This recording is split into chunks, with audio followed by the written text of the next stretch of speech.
Assalamualaikum warahmatullahi wabarakatuh. Selamat pagi teman-teman.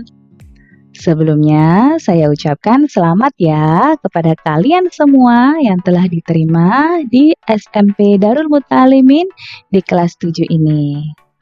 Tetap semangat belajar ya meskipun masih dalam kondisi pandemi. Baik, teman-teman perkenalkan nama saya Fitria Rahmawati, bisa dipanggil Bu Fitri. Di sini Bu Fitri akan mengajarkan mengenai fisika. Nah, untuk pelajaran fisika kelas 7, teman-teman bisa menggunakan buku LKS dan buku paket yang sudah dibagikan dari sekolah. Silakan dibuka bab pertama, yaitu tentang objek IPA dan pengamatannya. Nah, teman-teman, objek IPA dan pengamatannya ini kita akan mengawali dengan apa sih objek IPA itu? Apa ya IPA itu ya? Nah, IPA itu adalah ilmu pengetahuan alam. Jadi, IPA itu akan mempelajari segala sesuatu yang ada di alam sekitar kita. Tapi apa saja? Ada yang namanya makhluk hidup.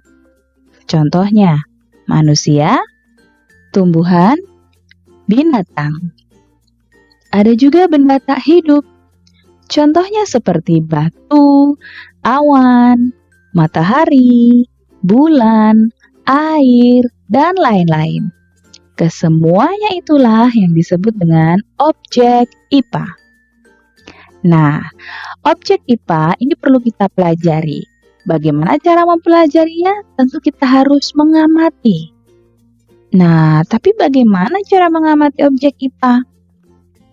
Pengamatannya itu harus dilakukan dengan melibatkan semua panca indera yang kita miliki. Mulai dari rasanya, bagaimana? Kalau dilihat warnanya, warna apa? Bentuknya bagaimana? Kalau menghasilkan bunyi, bunyinya seperti apa ya?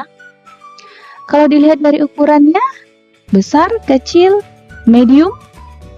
Kalau dari baunya, kira-kira wangi atau tidak ya? Nah, kemudian untuk teksturnya bagaimana pada saat dipegang? Banyak sekali yang bisa kita amati dari benda-benda atau objek-objek IPA yang ada di sekitar kita ya teman-teman.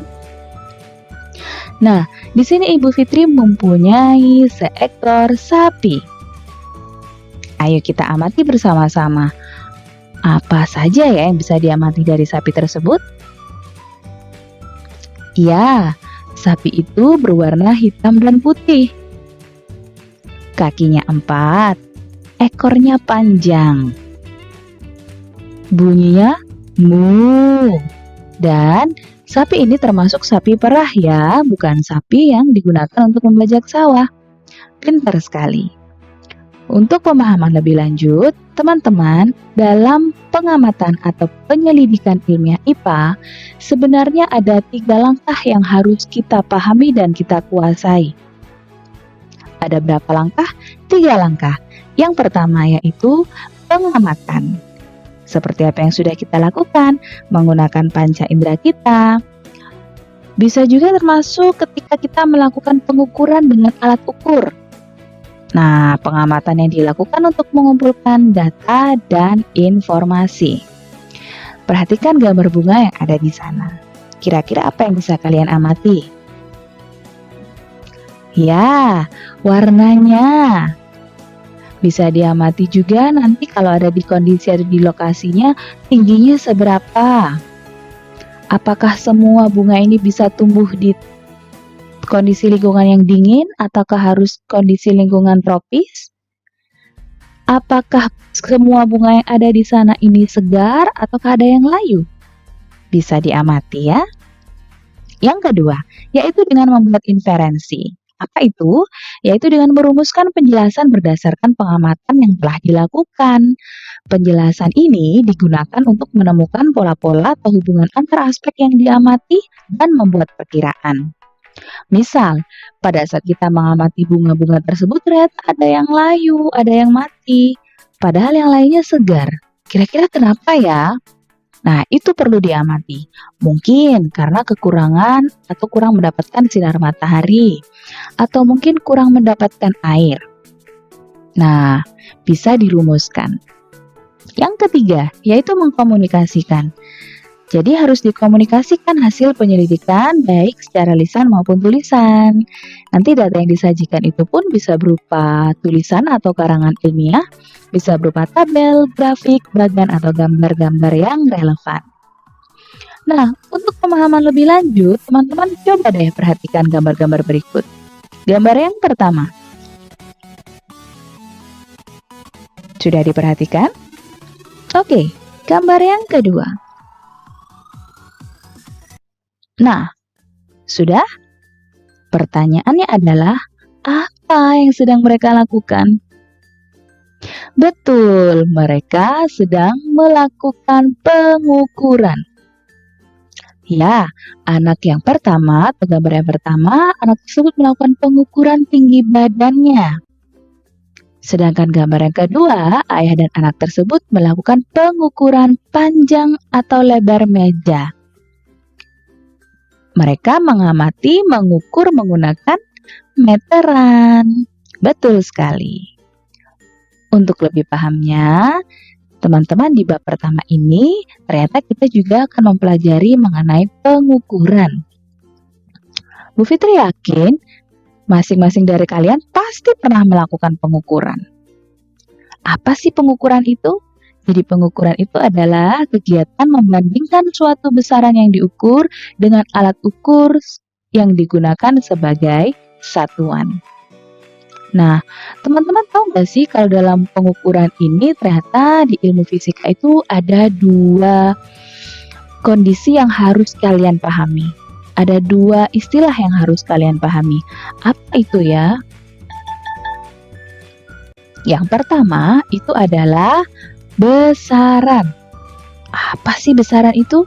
Sesuatu yang dapat diukur dan dapat dinyatakan dengan angka. Istilah yang kedua yaitu satuan. Pembanding dalam suatu pengukuran. Maksudnya apa sih? Coba perhatikan slide berikut ini. Di gambar tersebut itu ada seseorang yang sedang melakukan pengukuran panjang meja kayu menggunakan meteran. Setelah mengukur, panjang meja setelah dilakukan pengukuran didapati yaitu 1 meter. Berarti panjang meja sama dengan 1 meter. Sekarang kita cari, mana sih yang dimaksud besaran?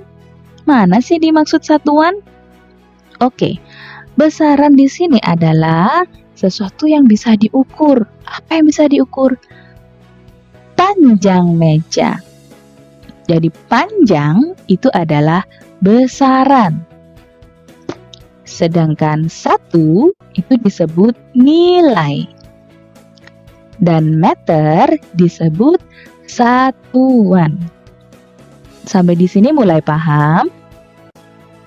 Oke, kita latihan sekali lagi. Apa sih besaran dan satuan itu ya? Perhatikan gambar berikut. Nah, ada 2 orang anak yang sedang dalam perjalanan pergi ke sekolah. Setelah diukur waktunya, diperlukan untuk pergi ke sekolah selama 20 menit. Jadi, waktunya sama dengan 20 menit. Nah, sekarang coba teman-teman perhatikan. Mana yang besaran dan mana yang satuan? Betul, jadi besarannya adalah waktu, 20 adalah nilainya, dan menit adalah satuannya. Gampang ya? Oke. Nah, teman-teman, untuk pengukuran panjang atau besaran panjang biasanya teman-teman menggunakan penggaris. Ada juga yang menggunakan meteran pita, ada yang menggunakan meteran. Di fisika kali ini, kita bisa mempelajari pengukuran besaran panjang menggunakan mikrometer sekrup, menggunakan jangka sorong. Wah, seperti apa ya? Selanjutnya, pengukuran besaran massa. Pengukuran besaran massa bisa dilakukan dengan menggunakan neraca. Gampangnya timbangan. Nah, di sana ada neraca Ohaus, ada timbangan digital. Sekarang timbangan macam-macam ya, ada yang analog, ada yang digital. Untuk pengukuran besaran waktu, Biasanya menggunakan jam, menggunakan stopwatch. Bagi guru-guru olahraga biasanya menggunakan alat tersebut ya. Nah, teman-teman cukup sampai di sini dulu pelajaran kita di pagi hari ini. Semoga apa yang sudah saya jelaskan bisa kalian pahami dengan baik. Ya, sampai di sini dulu. Wassalamualaikum warahmatullahi wabarakatuh.